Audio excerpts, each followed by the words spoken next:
California, Mr. Rohrabacher. Thank you very much. I am trying to catch up. I was so sorry I'm late, but it happens here in Washington. You got 5 different things you got to do. They're all important, and I think this is an important hearing because we need to be educated about this, quite frankly, and I'm not educated about it. So I appreciate you sharing some of your knowledge. What, to the whole committee, what percentage of the atmosphere is ozone? What are we talking about here? What percentage of the atmosphere is ozone? We know how much the CO2 is. We kind of know what methane is. And ozone isn't a percentage of the atmosphere?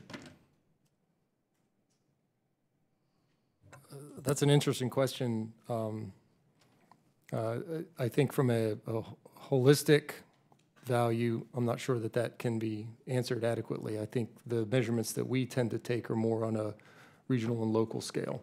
And so we look at the ambient conditions sort of respective of individual areas. So the fact that we may not have a global problem here, but we have a problem in places. Well, I think there is absolutely a global problem. And I think what we're focusing on here today is how that impacts us locally. Mm-hmm. Anybody else? Well, I guess I'll just add. So there are different types of ozone. We have ground level ozone, and that's the ozone that is harmful. That's why we regulate it across the country. There's also stratospheric ozone, and that actually is protective. It protects us from UV radiation coming from the sun. Okay. Now, so there's good ozone and bad ozone. Good ozone and bad ozone. One of the issues in the Intermountain West, which is why it's a challenge, is that in some of these high elevation places, what happens is there are stratospheric intrusions, meaning that some of the ozone, the good ozone that's in the stratosphere, can actually intrude into the troposphere and contribute to some of the ground level ozone problem. The other issue with high elevation areas is that the chemistry of ozone is a little bit different. It sticks around a little bit longer. And that's where you see sort of some of the pollution issues coming in, blowing in from other states and whatnot. So we, and I know that's what the subject of the hearing is we want to focus on what's happening and how it impacts on health in terms of the lower level, and that really has very little to do with the higher level of ozones. Correct. So we're talking about ground level ozone here. Okay. And you were mentioning how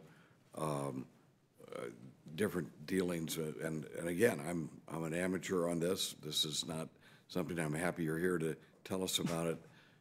There are leaks from oil and gas, and I remember in California, we had a huge problem, a health problem, and then we were requiring things on the engines of our cars that cut down ozone. And was that something, was the ozone higher before that, and then we made it lower because of that? And did that impact on health? So ozone is actually not a primary pollutant. What that means is that ozone is actually formed by different precursors. So what happens is, in the presence of heat and sunlight and volatile organic compounds and nitrogen oxides, all of that mixes, and there's a chemical reaction that actually forms ozone. That's why it's one of the trickier pollutants to manage, because it's not a primary pollutant. It's a secondary pollutant. That's what we call a secondary pollutant. And excuse me. I'm sorry, I can't. Oh, okay. I come in from Southern California. I can still remember people talking about ozone.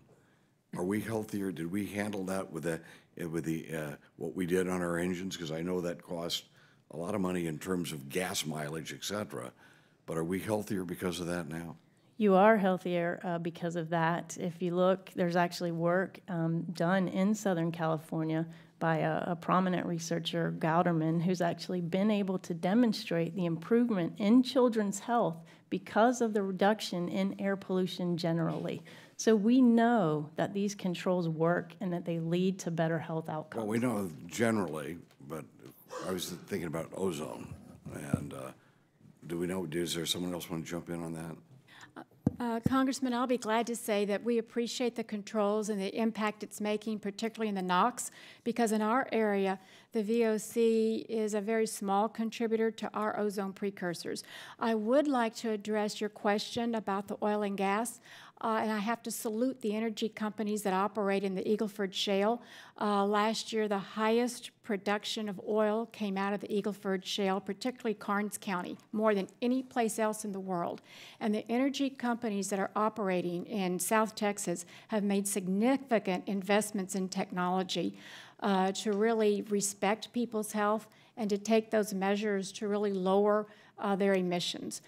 So the emissions from the oil and gas industry in our area is a very small contributor. I certainly can't speak to what's going on in the West, but I want to be very clear that that is not a primary contributor in our area at all. Well, what is the primary contributor? Unfortunately, the gentleman's time has expired. Oh, pardon me. Sorry.